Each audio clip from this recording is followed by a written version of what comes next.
Bonjour à tous, donc je suis Sarah de l'agence 914 pour la FIPAC. Merci vraiment à tous pour votre participation ce matin, pour avoir répondu présent. Je vous invite à couper micro et caméra le temps de la présentation. Philippe Boucli, président de la FIPAC, présentera le plan national hydrogène. Vous allez avoir une trentaine de minutes de présentation et puis à l'issue de cette présentation, vous aurez la possibilité de poser des questions. Alors vous avez un petit chat sur le côté, vous pourrez écrire votre question. Je pense que ce sera le plus pratique plutôt que de prendre la parole, mais si vous le souhaitez, vous pouvez aussi prendre la parole, lever la main et prendre la parole de manière virtuelle. Le communiqué et le rapport vous seront mis à disposition par un lien de partage qu'on va vous adresser également sur ce chat. Je vois que Enguerrand vous posait la question de savoir si vous pouvez enregistrer la vidéo. Sachez que de notre côté, nous allons l'enregistrer, donc s'il y a un besoin de partage, on pourra également vous faire parvenir le son. Pour finir, je vais indiquer sur le chat nos contacts presse. Alexia et moi restons bien entendu disponibles. Je laisse la parole à Stéphanie Paysan et puis je vous dis à tout à l'heure. Merci. Merci Sarah pour ces présentations des aspects un petit peu techniques.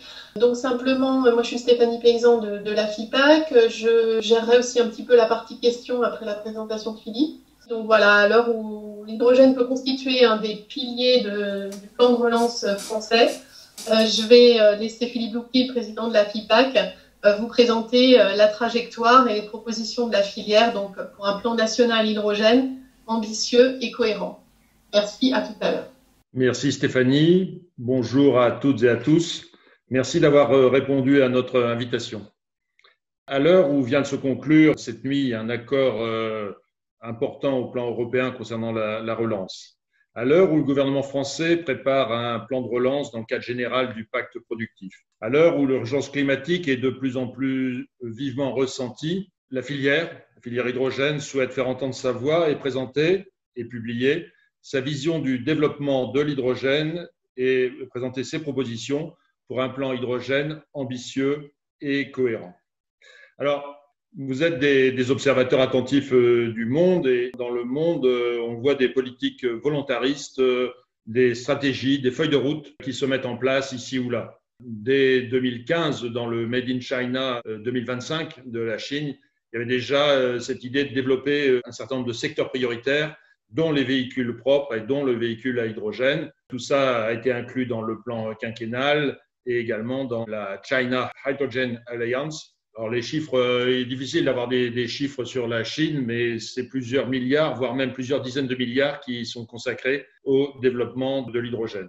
Au Japon, dès 2017, le Premier ministre a lancé l'idée de devenir la première société de l'hydrogène au monde, avec des montants assez significatifs également, là, 500 millions de dollars pour l'année 2019.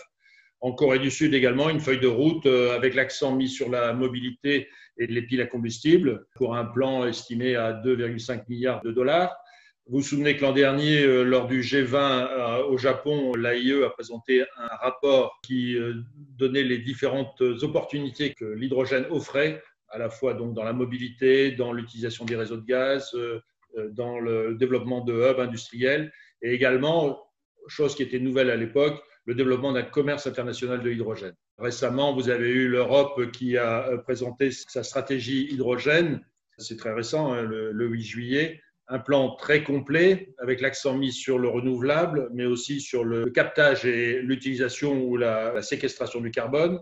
L'idée de créer des vallées hydrogène, l'idée de multiplier les usages, l'idée de créer une Clean Hydrogen Alliance, une alliance pour l'hydrogène propre, avec l'objectif qu'à l'horizon 2050, l'hydrogène occuperait à peu près une part de 14% dans la consommation finale d'énergie et de produire 10 millions de tonnes d'hydrogène renouvelable bas carbone à l'horizon 2030.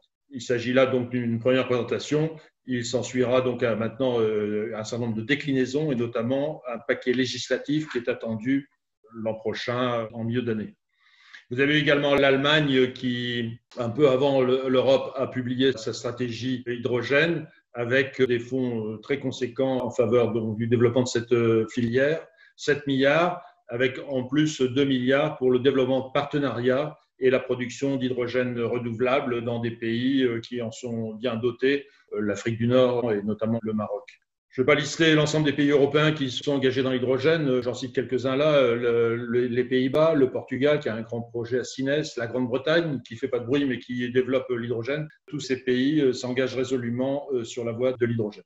En France, on constate également une forte dynamique. L'exemple le plus récent, c'est l'appel à manifestation d'intérêt lancé par le gouvernement en début de cette année et qui a donné de brillants résultats puisque c'est 160 projets au total qui ont été déposés pour un montant total d'investissement de 32 milliards d'euros. Avec donc, on voit bien, enfin tous les mots sont importants dans ce titre, des projets innovants, donc il y a toujours une composante d'innovation, d'envergure. On met un peu de côté les démonstrateurs d'envergure limitée pour avoir des projets de territoire, des projets d'envergure européenne ou nationale sur l'ensemble de la chaîne, de la conception jusqu'à l'utilisation.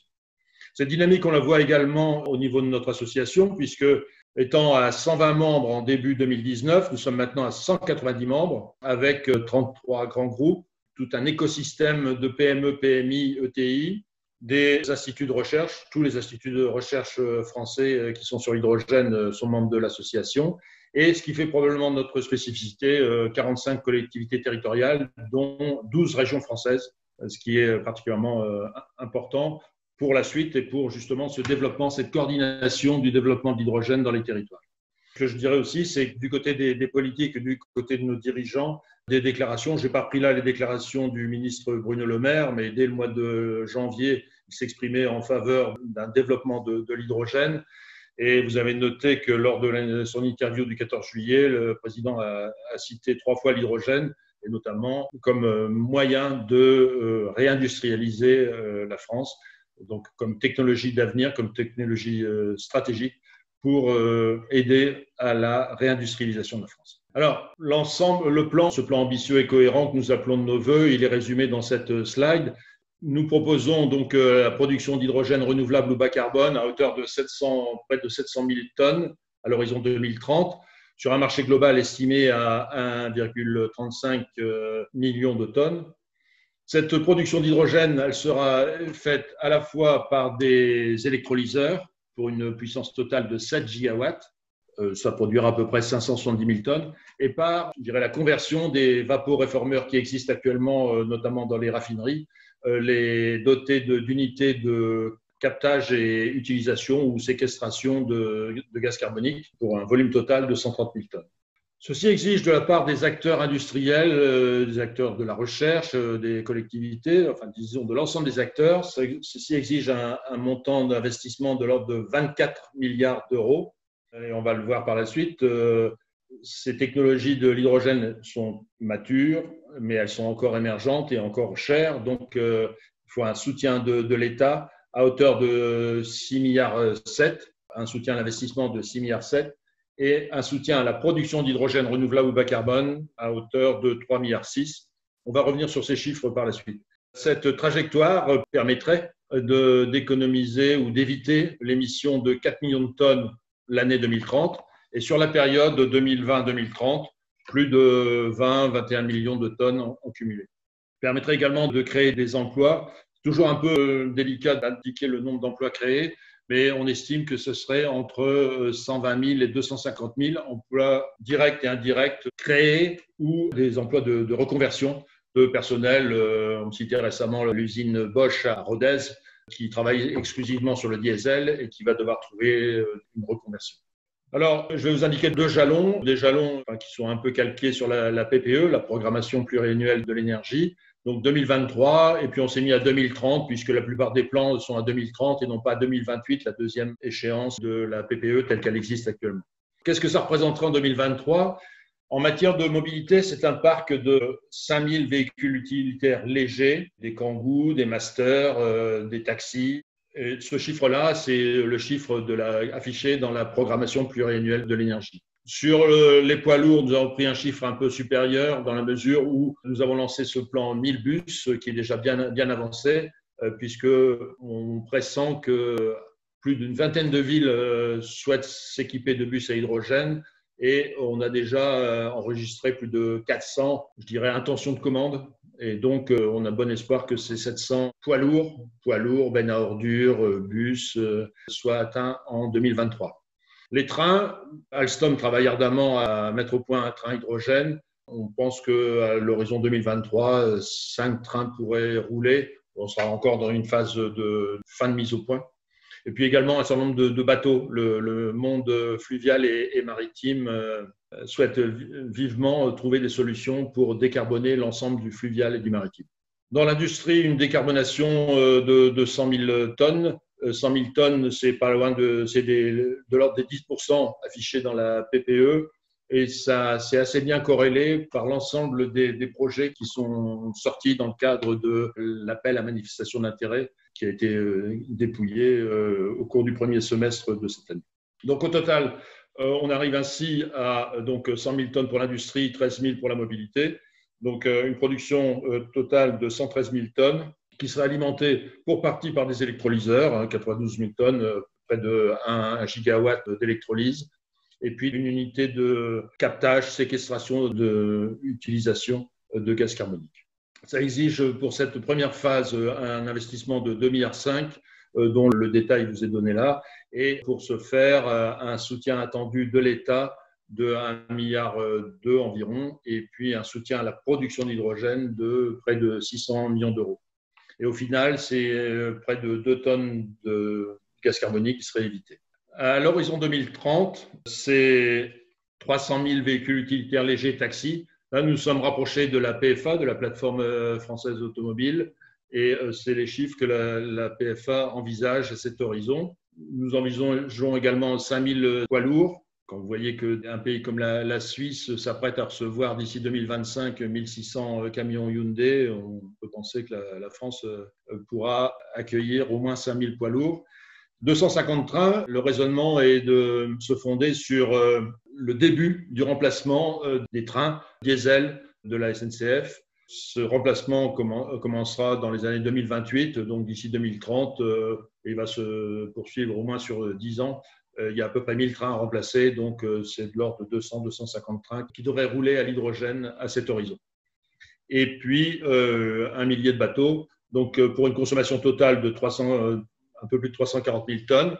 Dans l'industrie, 337 000 tonnes, donc un total de 680 000 tonnes qui serait produit également par des électrolyseurs à hauteur de 7 gigawatts, donc 7 gigawatts à l'horizon 2030, et par des unités de captage et séquestration ou utilisation du carbone à hauteur de 130 000 tonnes. 130 000 tonnes, c'est la capacité actuelle de vaporéformage installée dans les raffineries en France. On y reviendra tout à l'heure puisque ces raffineries vont avoir une forte sollicitation pour utiliser de l'hydrogène renouvelable pour le traitement, pour la désulfuration des pétroles.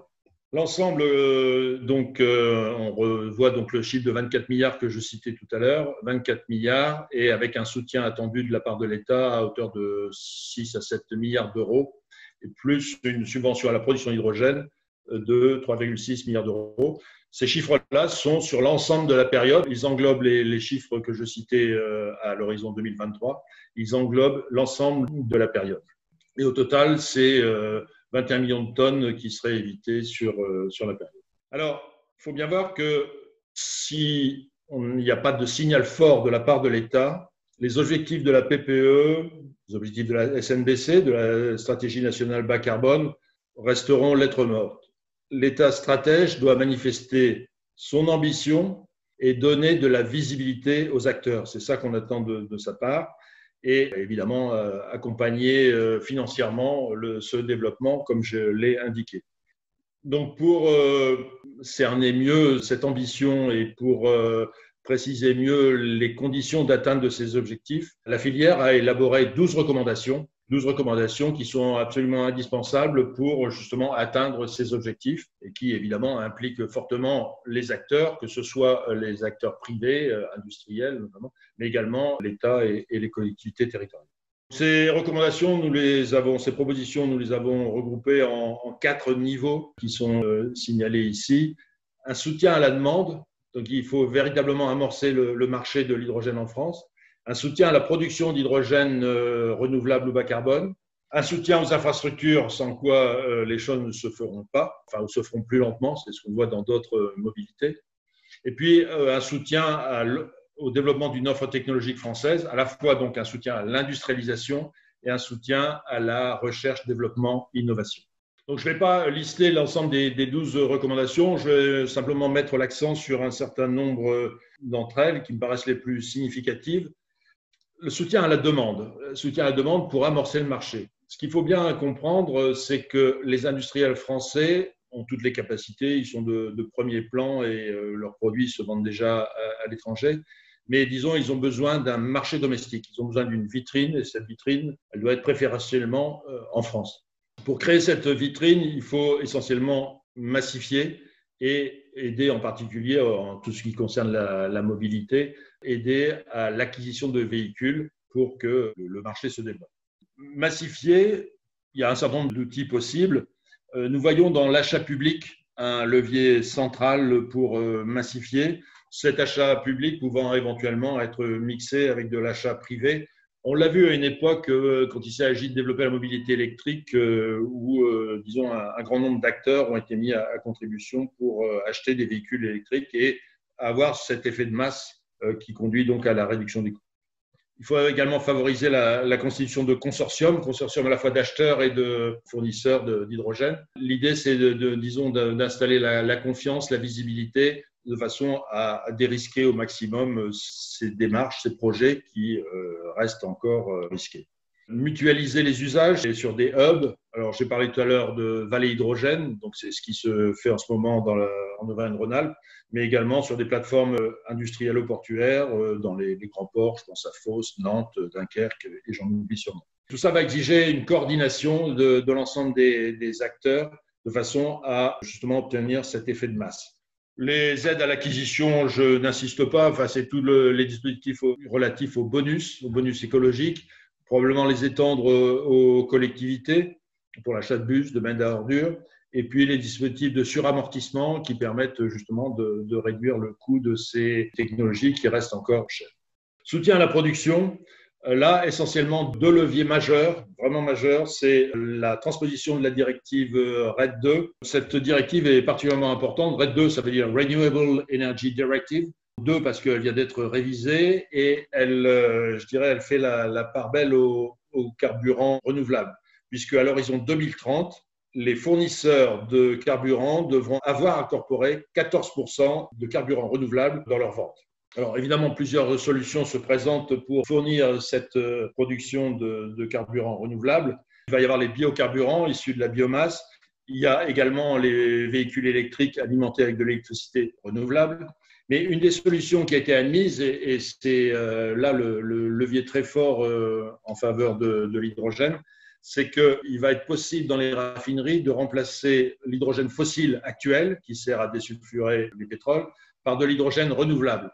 Et donc là, ça va faire je dirais un appel d'air considérable pour le développement de l'électrolyse dans les raffineries, ces électrolyseurs étant alimentés par évidemment de l'électricité renouvelable d'origine solaire ou éolienne. On parle de quantités quand même considérables. En France, en termes d'énergie, l'ensemble des carburants, ça représente 320 TWh. 40%, c'est 45 TWh. Je disais tout à l'heure qu'il y a 130 000 tonnes actuellement produites par vaporéformage dans les raffineries. Il y a toutes les chances que ces quantités soient remplacées par des quantités d'hydrogène renouvelable. 130 000 tonnes, c'est de l'ordre de 5 TWh, c'est-à-dire 10% de l'objectif pourrait être fait avec de l'hydrogène renouvelable. Cette hypothèse a d'autant plus de chances de se réaliser qu'il n'y a pas de risque de marché pour les producteurs de carburant. Ça va contribuer à faire un carburant traditionnel. Simplement, une partie de l'hydrogène qui aura servi à produire ce carburant sera renouvelable. La directive RED II et sa transposition au droit français donnant aussi une impulsion à la production de carburants renouvelables d'origine non biologique, c'est-à-dire ce qu'on appelle les e-méthane, le e-kérosène, le e-méthanol, le e-ammoniac, c'est-à-dire tous ces nouveaux marchés, notamment dans le maritime et dans l'aéronautique. Donc ça va donner une impulsion très forte à la production d'hydrogène renouvelable, notamment par électrolyse, mais il ne faut pas exclure d'autres moyens de produire de l'hydrogène renouvelable, notamment par la pyrogasification de la biomasse. Le deuxième levier très fort pour la production d'hydrogène, c'est la mise en place d'un mécanisme de soutien à la production d'hydrogène renouvelable ou bas carbone. Le principe est très très simple.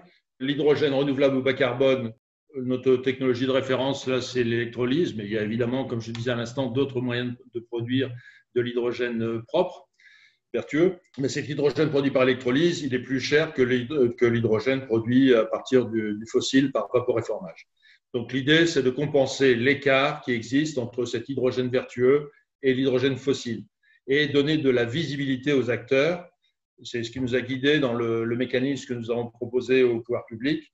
Donc l'idée de travailler par appel d'offres annuel, mise en concurrence des différents porteurs de projets et apporter un complément de rémunération qui varierait d'année en année pour combler cet écart entre l'hydrogène vertueux et l'hydrogène fossile. Cela s'appliquerait sur la période 2020-2028, la période de la PPE, et il porterait sur 10 ans pour tous les projets conclus entre 2024 et 2028. Ce mécanisme de soutien s'appliquerait 10 ans à partir de la mise en service du projet. Il y a évidemment la possibilité de définir des critères multiples.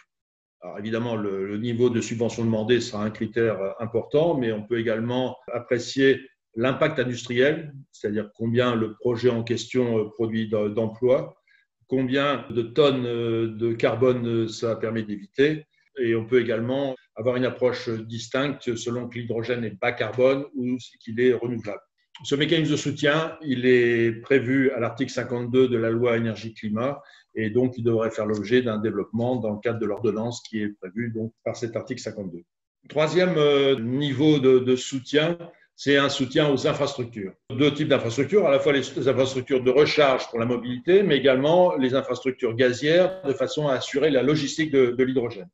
Alors, le premier point, l'infrastructure de recharge. L'objectif, c'est d'arriver à 1000 stations à l'horizon 2030. C'est fondamental. Il s'agit de casser le fameux dilemme de l'œuf et de la poule, dilemme qu'on retrouve dans d'autres mobilités, comme je le disais tout à l'heure. Et il s'agit là de se montrer ambitieux, notamment lorsqu'il s'agira de transposer la directive sur l'infrastructure de carburant alternatif. Se montrer ambitieux sur le nombre de stations affichées, ce qui n'avait pas été le cas dans la transposition précédente, et également étendre par exemple la liste des carburants alternatifs envisagés, notamment pour alimenter le maritime.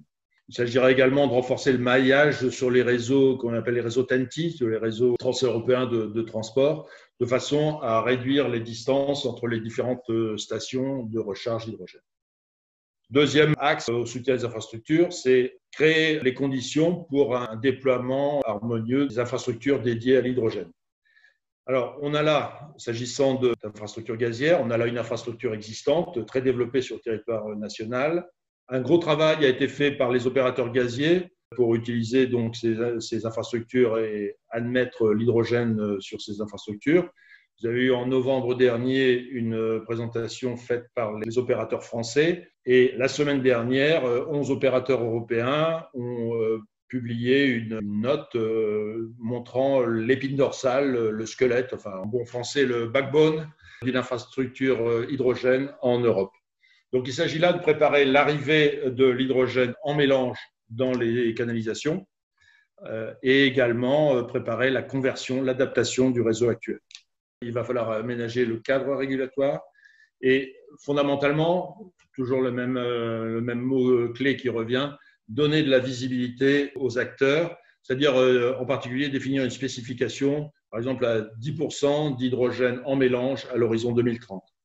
Et ça permettra aux équipementiers qui produisent par exemple des appareils utilisant le gaz, fabricants de chaudières notamment, fabricants de brûleurs, etc., et aux opérateurs gaziers de se préparer et de se mettre en bonne condition pour arriver à ce chiffre de 10% à l'horizon.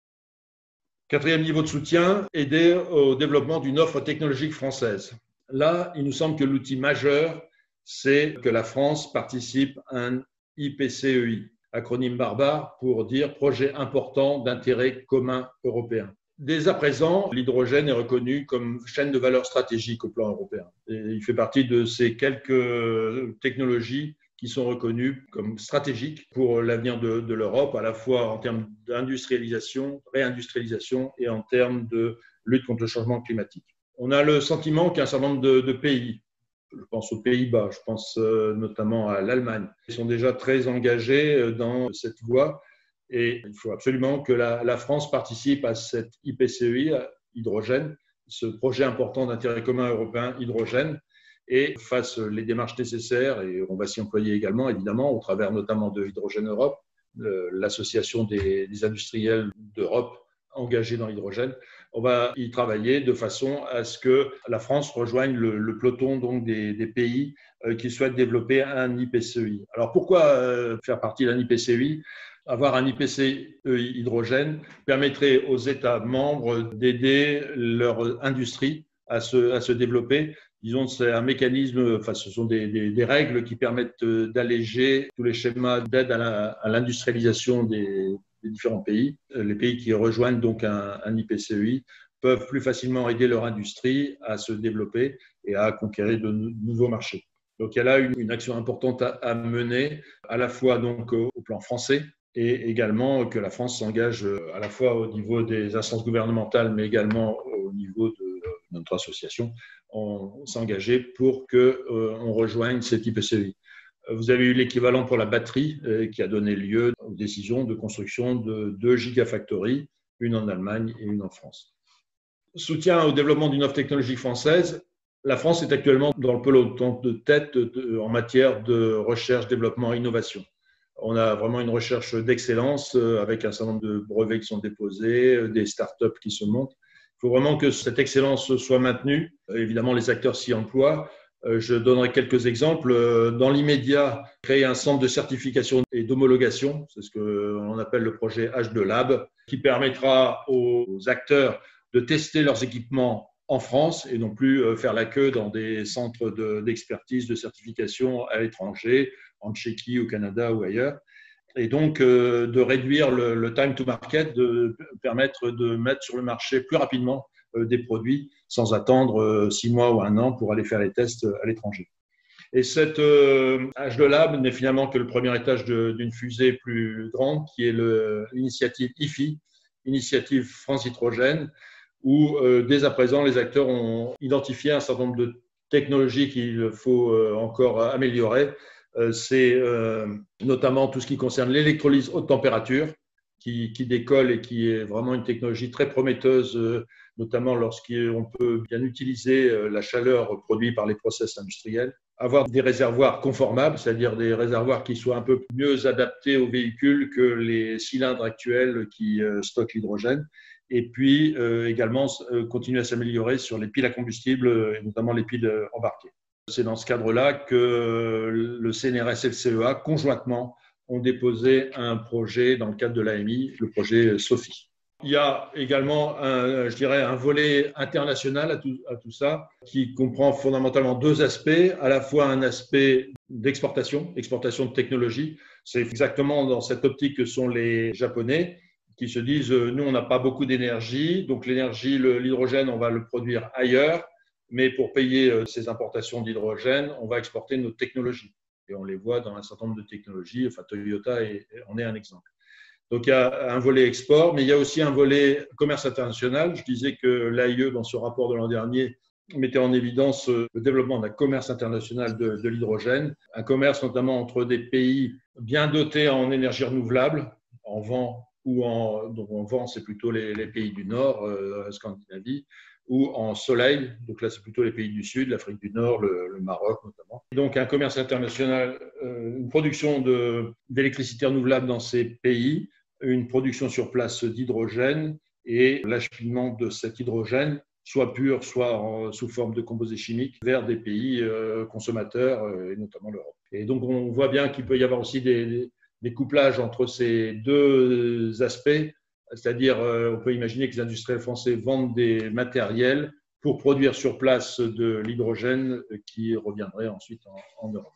Tout ça ne se fera pas non plus sans une gouvernance, de façon à coordonner, le maître mot là c'est coordonner, et allier donc les pouvoirs publics et les acteurs privés. C'est tout le sens des ECV, des engagements pour la croissance verte, où on a finalement mis autour de la table des représentants de l'administration et des représentants de l'industrie pour essayer d'identifier des blocages et trouver des leviers pour avancer et pour développer ces technologies.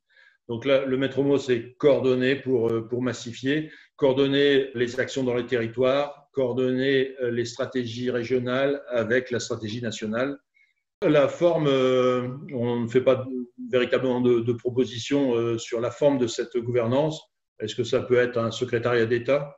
Dans les textes allemands, on en parle. Est-ce que ça peut être dans le cadre du Haut Commissariat au Plan, dont on nous dit qu'il va être créé? Est-ce que c'est une agence ad hoc qui pourrait s'en charger? En tout cas, ce qui est assez prometteur, c'est que dès à présent, pour la gestion de l'appel à manifestation d'intérêt, il existe une task force interministérielle, c'est-à-dire que dès à présent, il y a déjà un premier noyau qui a donc pensé cette gouvernance. J'en arrive au terme de ma présentation. Si on fait donc le plan, si ce plan ambitieux et cohérent que nous appelons de nos voeux se réalise, on arriverait donc à une décarbonation de, comme je disais tout à l'heure, de 680 000 tonnes sur un marché en 2030 qui sera de l'ordre de 1 345 000 tonnes. Et donc, si vous faites le ratio 680 sur 345, on trouve de l'ordre de 50%. Donc, on serait, j'irais, dans les clous de l'article 1 de la loi énergie-climat qui dit qu'à l'horizon 2030, on devra être entre 20 et 40% d'hydrogène décarboné. Là, on a un peu passé l'objectif, mais c'est, disons, la structure de l'industrie qui veut ça. Donc, j'en arrive à la conclusion. Je vous ai présenté le plan que nous appelons de nos voeux. Nous avons fait 12 propositions. Le moment est particulièrement critique. Si on rate ce train, d'autres prendront la place et rafleront la mise. Ça, c'est assez clair. Il faut afficher un plan ambitieux. Nous en avons les moyens. Je ne vais pas insister sur les atouts de la France, mais ils sont nombreux, que ce soit en termes d'industriels présents sur toute la chaîne de valeur et industriels de premier plan sur l'ensemble de la chaîne de valeur, sur le mix électrique décarboné. On a les moyens, on a les atouts, on peut se permettre une grande ambition. Un des mots qui est revenu souvent dans ma présentation, il faut donner de la visibilité. Donc, c'est pour ça que nous avons affiché ces 2023-2030 avec même une vision à 2050 pour atteindre cette neutralité carbone qui a été décidée au plan français. L'hydrogène coche toutes les cases, à la fois dans la lutte pour le changement climatique, pour l'amélioration de la qualité de l'air et pour retrouver cette souveraineté économique et technologique que nos dirigeants ont beaucoup évoquée au cours de ces dernières semaines. Voilà, j'arrive au terme de cette présentation. Je vous remercie pour votre attention et je suis prêt à répondre à vos questions. Merci. Oui, Philippe, merci. On a déjà eu plusieurs questions via le chat auxquelles on a plus ou moins répondu, mais on en a une concernant la trajectoire de production d'hydrogène avec les 7 gigawatts d'électrolyse. Est-ce qu'on peut, donc on parle d'hydrogène renouvelable ou bas carbone, est-ce qu'on peut en dire un peu plus et notamment distinguer le renouvelable et le bas carbone? Non, à ce stade, non. Ce dont nous sommes persuadés, c'est qu'il va falloir faire feu de tout bois, c'est-à-dire qu'il faudra à la fois, donc, il faut développer les renouvelables, et vous savez qu'en France, on n'est quand même pas très en avance là-dessus. Donc, il va falloir développer les renouvelables, et si le rythme de développement des renouvelables n'est pas assez important, il faudra utiliser d'autres techniques, donc utiliser de l'hydrogène bas carbone, et on a la chance en France d'avoir un mix électrique particulièrement décarboné, ou utiliser des techniques de captage et séquestration ou utilisation du carbone. Si vous avez lu attentivement le plan allemand évoque également la question du rythme de développement des renouvelables et dit on n'aura pas forcément le rythme de développement qui convient en Allemagne, soit en termes d'installation de l'éolien et notamment de l'éolien offshore, et ensuite le temps d'installer les lignes à haute tension pour amener de l'électricité renouvelable dans le sud de l'Allemagne. Donc, il faudra probablement importer de l'hydrogène de pays qui sont bien dotés d'énergie renouvelable, et notamment le Maroc. Ils ont déjà signé un accord avec le Maroc en ce sens. Donc, pour répondre en un mot, à ce stade, je n'ai pas de distinguo entre les deux. Ça dépendra beaucoup du rythme de développement des renouvelables en France. Ok. On a 2 questions et Christelle a déjà un petit peu répondu sur le chat, mais on a des questions qui font suite en fait aux annonces de la ministre Elisabeth Borne il y a quelques semaines sur l'avion à hydrogène et de savoir si effectivement l'hydrogène pourra faire voler un avion ou si c'est à ce stade encore beaucoup trop précoce. Il est prématuré les avions propres, ça va exister. Les avions légers, ça va exister rapidement. Pour les gros avions, et c'est ça que la bonne cible, ce sont les moyens courriers qui font plus de 80% des émissions. À mon sens, à l'heure actuelle, il n'est pas encore clair quel type de carburant sera emporté. Est-ce que ce sera de l'hydrogène liquide ou est-ce que ce sera un e-kérosène, comme je l'ai dit tout à l'heure, fait à partir d'hydrogène renouvelable ou bas carbone. L'avion propre, oui. Le petit avion propre à hydrogène, oui, rapidement. Pour les plus gros avions, il me semble qu'il y a encore une incertitude sur le carburant lui-même. Oui, et puis on ne parle pas ici de tout ce qui se fait au sein de l'aéroport pour Alors oui, alimenter. mais ça c'est complètement accessible et je ne veux pas dire que c'est facile, mais les Oui. gens qui développent m'en voudraient. Mais disons ça, le problème de l'hydrogène, c'est la question de la densité énergétique volumique. Donc il faut vraiment le concentrer. C'est pour ça que je parlais d'hydrogène liquide sur les avions ou de e-kérosène.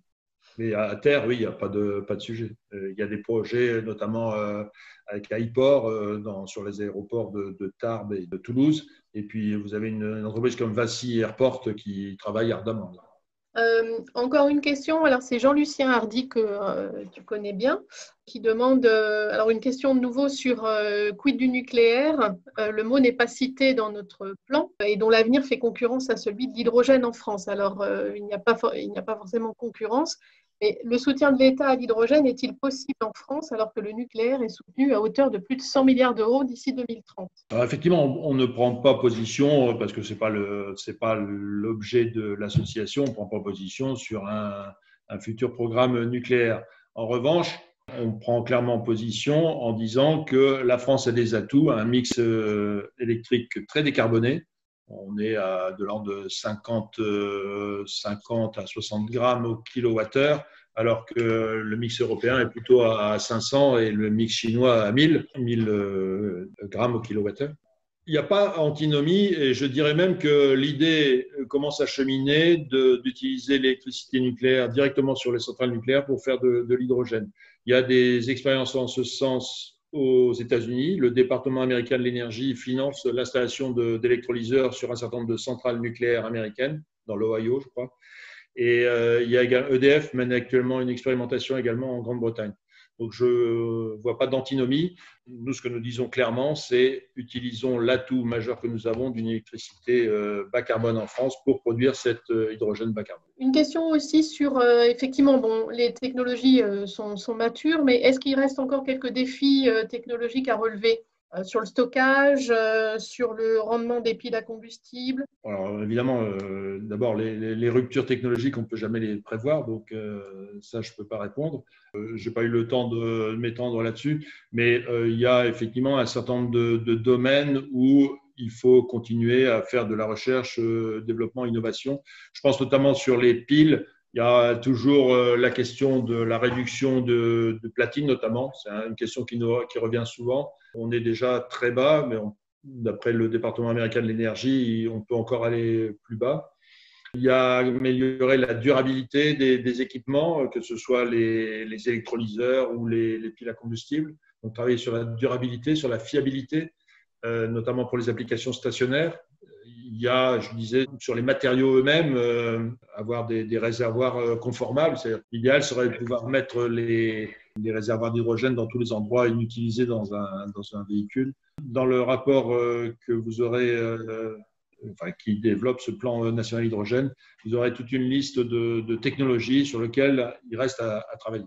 Oui, et une question également donc, sur le stockage de l'hydrogène. Donc, une fois qu'on aura produit donc ces tonnes d'hydrogène, est-ce que la France a les capacités de les stocker? On peut parler du stockage en cavité, etc., mais qui existe et qu'on retrouve aussi d'ailleurs dans le rapport que vous aurez tout à l'heure. Oui, alors les opérateurs français, je pense à Storengy, filiale de Engie, je pense à Terega, donc qui est l'opérateur de transport et de stockage dans le sud-ouest de la France. Je pense à Géométhane. Tous ces opérateurs sont, je dirais, fin prêts à accueillir de l'hydrogène dans leur cavité saline. Ce qui semble assez immédiat et là aussi, je ne vais pas dire évident, mais disons accessible facilement, assez facilement, c'est le stockage de l'hydrogène dans des cavités salines qui existent déjà en France. Sur la carte qui sera dans le rapport, comme disait Stéphanie, vous aurez les emplacements. Il y en a dès à présent autour de Lyon, au nord et au sud de Lyon. Il y en a et puis également à Manosque, dans le Luberon. Et on peut également en créer dans le sud-ouest, dans la région de Pau, dans le Béarn. Et puis également, tout le nord de l'Europe a une énorme couche de sel dans lequel on peut créer des cavités salines aux tailles que l'on veut. Ce n'est pas très profond et donc avec des coûts qui seraient tout à fait accessibles. Donc, on a cette possibilité de stocker massivement de l'hydrogène en souterrain. On peut également imaginer mobiliser les réservoirs en nappe aquifère. Là, c'est un peu plus délicat du fait d'une interaction possible entre l'hydrogène et puis les composants des couches aquifères. Donc, mais ce n'est pas exclu. Pas trop d'inquiétude pour le stockage de l'hydrogène. Une autre question, alors c'est pour revenir sur les projets déposés dans le cadre de l'AMI hydrogène lancé par le gouvernement. Ça représente 2 milliards de budget, comme tu l'as indiqué. En gros, on nous demande combien seront retenus, qu'est-ce que ça représente comme investissement et est-ce que ça fait partie du plan qu'on propose et des aides qu'on attend. Alors, que les choses soient bien claires, l'AMI, comme son nom l'indique, c'est un appel à manifestation d'intérêt, c'est-à-dire qu'il n'y a pas d'argent associé à cette manifestation d'intérêt. Le chiffre que j'ai indiqué, 32 milliards, c'est le total des investissements que les différents porteurs de projets comptent investir dans les projets qu'ils souhaitent développer. Le lancement de cet appel à manifestation d'intérêt avait un double but.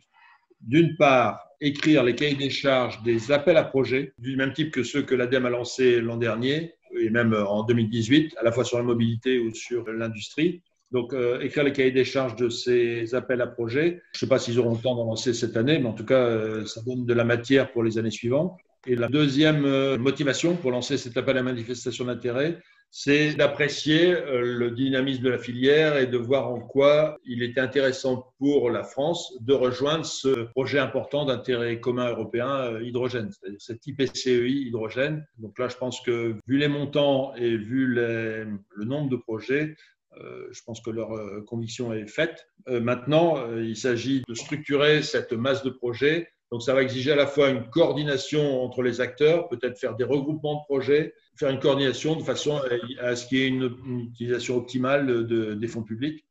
Ça va permettre donc à l'ADEME de lancer ces appels à projets dans le futur. Et les sommes qui seront allouées dépendront justement des fumées blanches qui vont sortir lorsque le plan national hydrogène sera publié par le gouvernement.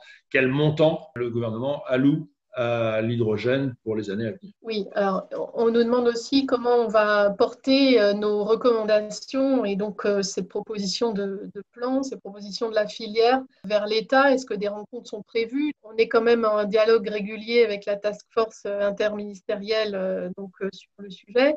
Le plan, là, il vous est présenté en avant-première, mais évidemment qu'il va être porté auprès des pouvoirs publics dans les jours qui viennent. Donc, je ne sais pas si tu veux en dire quelques mots, Philippe, sur les rendez-vous prévus. Non, je n'en dirai pas plus. On a rendez-vous avec les différents cabinets, notamment à Bercy, avec la Direction générale des entreprises, qui a vraiment la haute main sur la réindustrialisation, sur le plan de relance, pacte productif, enfin on l'appelle comme on veut, mais également du côté des affaires européennes, de façon à ce que je disais tout à l'heure, à amener la France à rejoindre cette IPCEI, ces projets importants d'intérêt commun européen sur l'hydrogène. Donc un certain nombre de rencontres sont prévues, oui. Une question qui revient sur le plan national hydrogène de 2018, avec les 100 millions d'aides de l'État à la filière promis par Nicolas Hulot. Combien ont été réellement débloqués aujourd'hui? 91,5. Je n'ai pas au-delà des décimales. Je m'explique. Le plan Hulot, c'était essentiellement trois axes. La mobilité, l'industrie et ce qu'on appelle l'énergie. À la fois donc l'énergie, ça peut être des applications stationnaires, une recharge de bateaux à quai, ça peut être l'alimentation de secours d'un data center, mais c'est aussi l'alimentation de sites isolés, ça peut être des antennes de télécom, comme une île, je pense aux îles Chausée ou enfin n'importe quelle île, comme ce qui a été déjà fait dans une communauté à La Réunion. Cet aspect-là, le dernier aspect, n'a pas encore fait l'objet d'appel à projet. Pour les deux autres, donc dès le mois d'octobre 2018, l'ADEME a lancé un appel à projet mobilité et ça a été doté de 80 millions d'euros. j'ai plus le chiffre, peut-être que Stéphanie s'en souvient. Je crois que c'est 60 projets qui ont été déposés et je ne sais plus combien ont été retenus, une quarantaine, je crois. Oui. C'est à peu près ça. Mais en tout cas, c'est 80 millions qui ont été alloués à ces projets. Et dans l'industrie, c'est 11 projets qui ont été déposés et 5 qui ont été retenus pour un montant total de 11,5 millions. Donc au total, ça fait 91,5 millions d'euros alloués à ces appels à projets de cette première vague suite au plan Hulot. Ce sur quoi je veux insister, vous m'avez entendu dire plusieurs fois au cours de la présentation, visibilité. Le plan Hulot ne donnait aucune visibilité. Il donnait des objectifs, mais aucune visibilité en termes de trajectoire et en termes de moyens financiers alloués. Au cours de la préparation, nous avions demandé au moins une visibilité sur 5 ans. Cette visibilité, on ne l'a pas eue. Et même pour les 100 millions que Nicolas Hulot promettait le 1er juin, ça n'a pas véritablement été acté dans les budgets, notamment dans le budget de l'ADEME, qui a vu pour l'année 2019 son budget consacré à l'hydrogène passer de 20 à 30 millions. Et il a fallu toute l'agilité du président de l'ADEME pour pouvoir dégager 80 millions et financer ces projets. Certains commentateurs ont même dit que pour l'année 2020, c'est même une régression parce qu'à ma connaissance, au budget de l'ADEME, c'est 50 millions. On n'est même pas aux 100 millions qu'on aurait souhaité. Donc, le plan Hulot a donné une formidable impulsion. Ça a été le déclenchement d'un certain nombre d'événements très, très porteurs pour la filière. Mais ce qui manquait, c'est cette visibilité, et notamment en termes de soutien financier. Alors, pour continuer sur la visibilité, je prends 2 questions de Thomas Blosville et Yves Guita, toujours concernant les annonces gouvernementales. Et après, je reviens sur une question de Jean-Lucien Hardy, toujours concernant le nucléaire. Mais si on continue sur cet aspect visibilité et annonce, est-ce qu'on a de la visibilité sur le soutien financier qui sera accordé à l'hydrogène dans le cadre du plan de relance européen? Et 2, le plan hydrogène français est plutôt attendu pour l'automne. Est-ce qu'on a une date plus précise? Mais je pense que ce sera peut-être avant l'automne. Je vais vous décevoir sur les 2 questions. Je n'ai pas véritablement de réponse. Je pense qu'effectivement, compte tenu de la publication de la stratégie européenne, des fonds seront dans le plan de relance européen, des fonds seront consacrés à l'hydrogène, mais je n'ai pas de précision à ce stade et je ne sais pas si les travaux de la nuit là, ont permis de sortir un montant. Quant au plan français, en fait, à ce stade, on ne sait pas s'il y aura un plan hydrogène annoncé séparé du plan de relance pacte productif. On ne sait pas si ça sera annoncé d'ici la fin juillet ou si ça sera plutôt annoncé globalement à la rentrée. Donc, grande incertitude, là, je ne peux pas répondre. Et alors, je reviens sur la question de Jean-Lucien concernant toujours la production d'hydrogène bas carbone, donc à partir de l'électricité nucléaire. Donc, Jean-Lucien demande s'il ne serait pas dommage, paradoxal, d'utiliser la révolution hydrogène en amplifiant les risques d'avoir des déchets nucléaires qui créeront des tracas pour des millénaires. N'est-ce pas utiliser la peste pour supprimer le choléra? Alors, je n'ai sûrement pas été suffisamment clair. J'ai dit qu'on n'a pas, il n'est pas dans les prérogatives de la filière, de l'association, de prendre position sur une éventuelle relance du nucléaire. Ce que je dis simplement, c'est dans la période actuelle, dans cette période de montée en régime des renouvelables et du développement de l'hydrogène, il serait dommage de ne pas utiliser un mix électrique décarboné. Je ne prends pas position sur un éventuel renouvellement du parc nucléaire français. Et la filière n'a pas de position là-dessus. Mais en tout cas, le nucléaire, il est là actuellement, donc utilisons-le. Et notamment, et ce sont des propositions qu'on a fait et dont nous discutons avec EDF, on pourrait éventuellement utiliser l'électricité en heure creuse, je pense la nuit, je pense les week-ends, au lieu de moduler la puissance des centrales nucléaires, les faire fonctionner à régime constant et produire de l'hydrogène qui, à mon avis, ne serait pas cher puisqu'il n'y a pas de marché à ce moment-là. Là, je vois qu'on est au bout des questions, me semble-t-il. Ah, un nouveau message. C'est un petit message de Jean-Lucien Hardy qui nous dit merci et bravo, donc très bien. Donc, je le salue. Donc, a priori, j'ai l'impression qu'on est au bout des questions.